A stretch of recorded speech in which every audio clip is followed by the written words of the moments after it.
Hi everyone.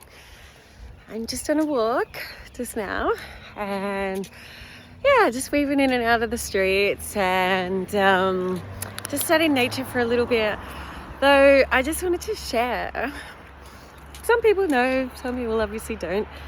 Though, yeah, undiagnosed ADHD, some trauma growing up, and once I regulated my nervous system, and once I just started challenging myself to do different things, all this stuff started bubbling to the surface. So I ended up smoking weed for quite a patch of time, like for a full season, a couple of years.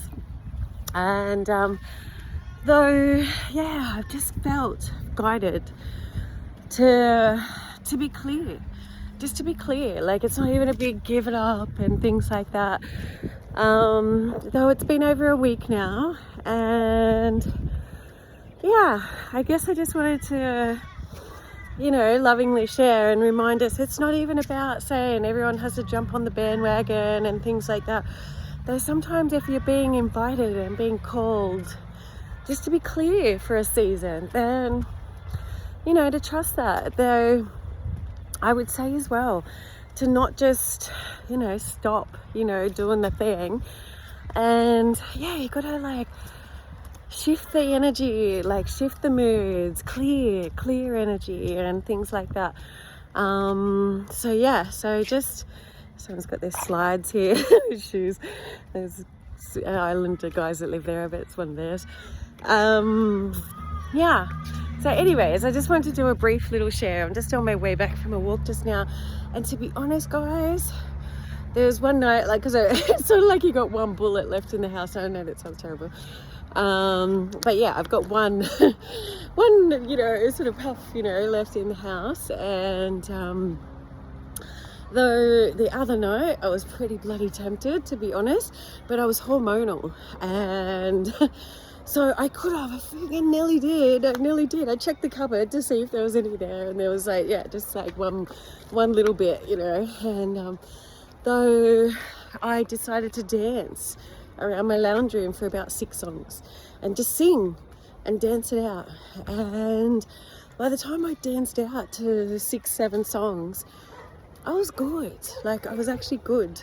So I just more wanted to share, if you want to just chill out, permission to chill, cool, do you. But it's when we're totally leaning on something, not even just for avoidance, but to cope, then I think and feel that, when you want to stop, but then there's another part of you that's feeling like it needs that something as a leveler, like a mood elevator or leveler. Then sometimes it's important to know that we can lean on other things that our body can assist us with, that we can, literally create endorphins in our body from moving our body. It's just 333. And I just think it's just a powerful, reminder that we can help ourselves feel better, that we don't always need something external to ourselves to be able to literally shift. So, and I'll just quickly share this and then I'll go. But last year I went away for a month because I did. I wanted to clear, it was to the Krishna village. It was actually really, really beautiful. It was gardening, vegetarian food, communal living, my own tent. It was my tent anyway. It was our tent. And yeah, it was really lovely. But I wanted the communal living, I wanted to work with the earth and things like that. Though I also wanted a patch of time where I felt held, it was a beautiful space, beautiful wellness space, that I felt held to have a gap, just to break it up between, marijuana, between Mary Jane and cigarettes. And because it's just 444, I was kind of relying on them, I was leaning into them. Again, I don't mind the novelty, I don't mind the when in Rome and things like that, and I do feel, I don't know so much about cigarettes, but yeah, that, you know, obviously the plant was put on the earth for a reason, and, you know, it is a gift. So we don't need to feel guilty.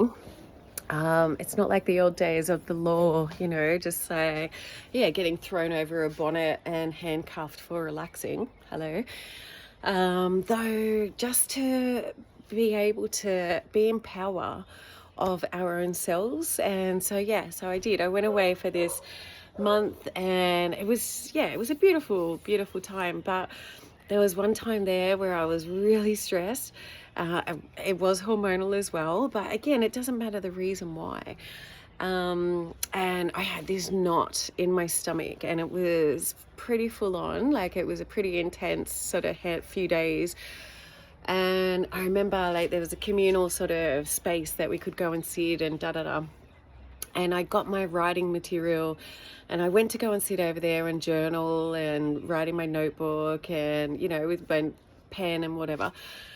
And I could still feel this knot in my stomach, and it was just happened to be on a Friday, and so there just happened to be a dance night in the yoga hall. It was just a bit out of an ecstatic dance, flow dance sort of night. And I could hear the music just sort of faintly in the distance, and I still was trying to pursue writing it out, like clearing out what was on my mind and stuff like that. And something in my mind was just telling me, go to the music, go to the music, and go to the music. So I did. And I tell you what, guys, I freaking danced around there and just flowed around there. I didn't even make really eye contact with anyone. I just danced for me, not to look good, not to be anything, not even to party or to have fun or to connect with others.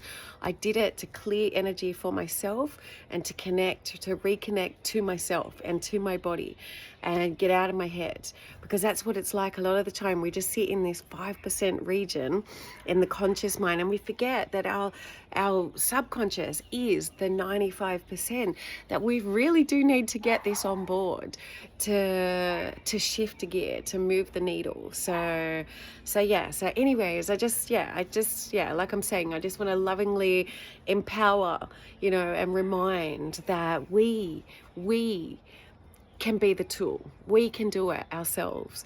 So yeah, don't forget you're powerful. All right, sending love. Happy healing.